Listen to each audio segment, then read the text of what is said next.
Cool.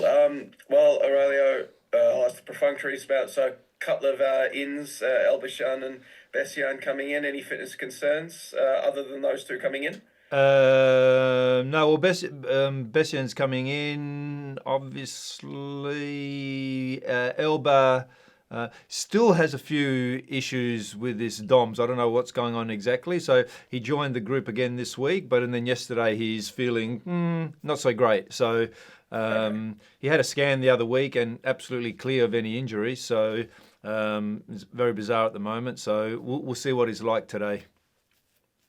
So his problems, when you say DOMS, delayed onset muscle soreness, he's just getting very sore after physical activity. Yeah, correct. He's one of our guys who actually sprints the most and does that naturally.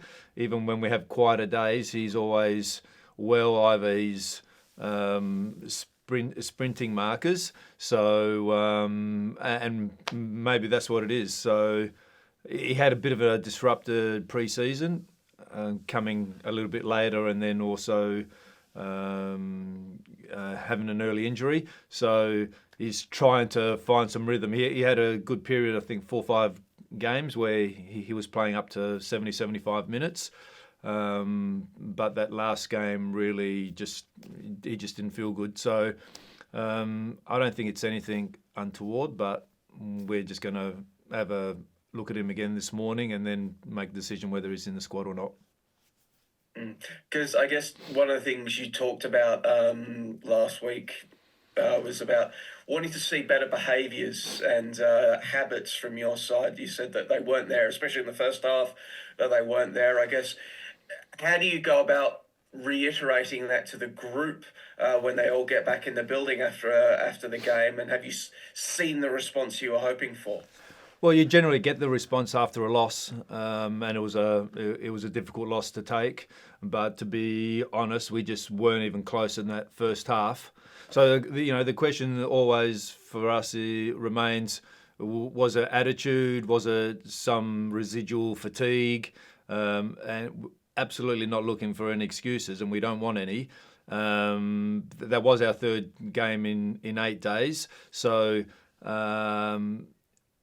So we're questioning, was it part of it fatigue or was it part of it the attitude? Because you can't perform like we did in the first half and then all of a sudden the second half was a completely different game and more to what we are accustomed to or what we generally the level that we play at.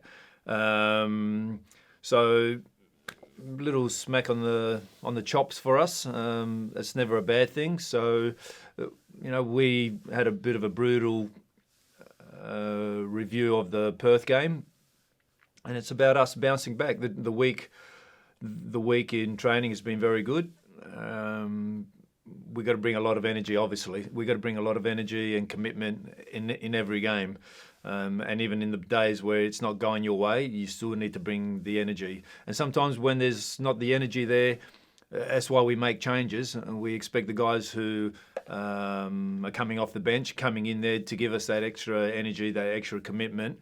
And sometimes they've also done it, but also they haven't done it as well. So it's hard to put the finger on Joey, but generally in a game, you'll always get 2 or 3 probably not at their best. But there may be something in that because it was 11 of us who weren't at our best.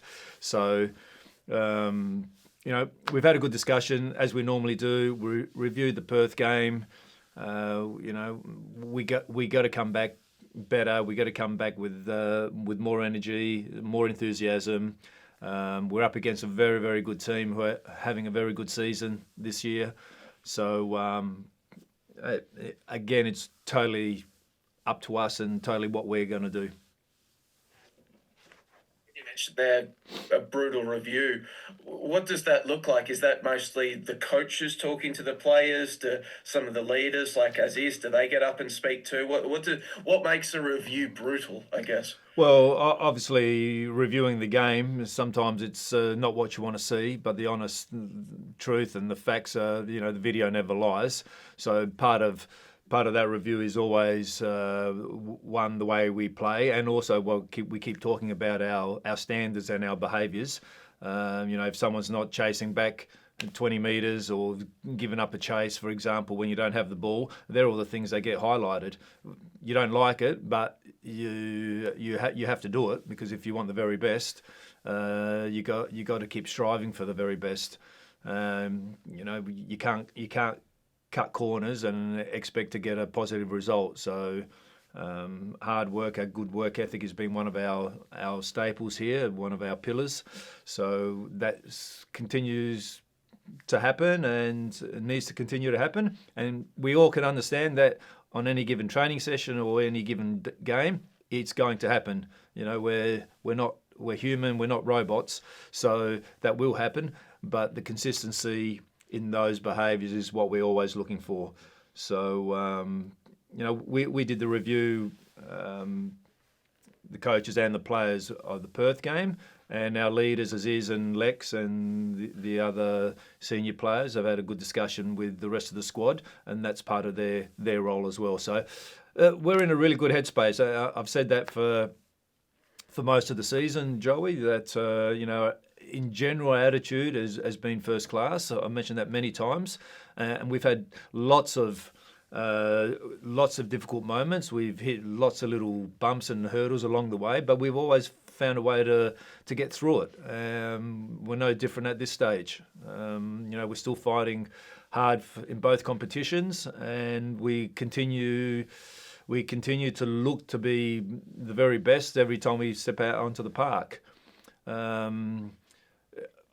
For me, also not being able to train, from a week-to-week basis, that also hurts, because, when you lose the body of work, the real good body of work in terms of your physical capabilities, your tactical capabilities, it does hurt. It's always nice that we're playing a game every 3 days, but you lose the training volume, and the training volume is important. So we understand that's our situation.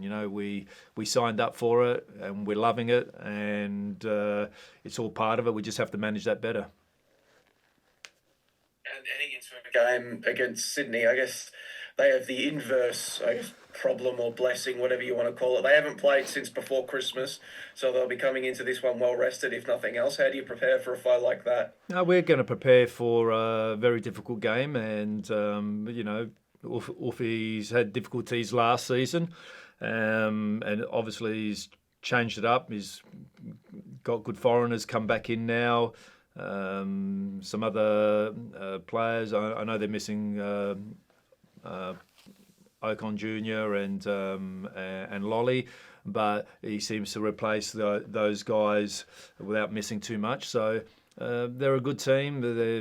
They're better defensively than they were last season as well, and they're better going forward. So, their danger guys are like Torre, for example, moving forward, always powerful and unpredictable. So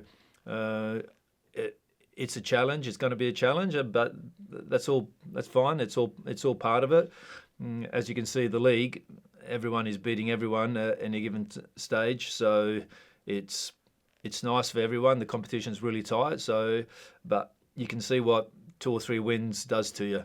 You can be close to the bottom of the pack, and then all of a sudden you can be in the top 4. So exciting for the competition for sure.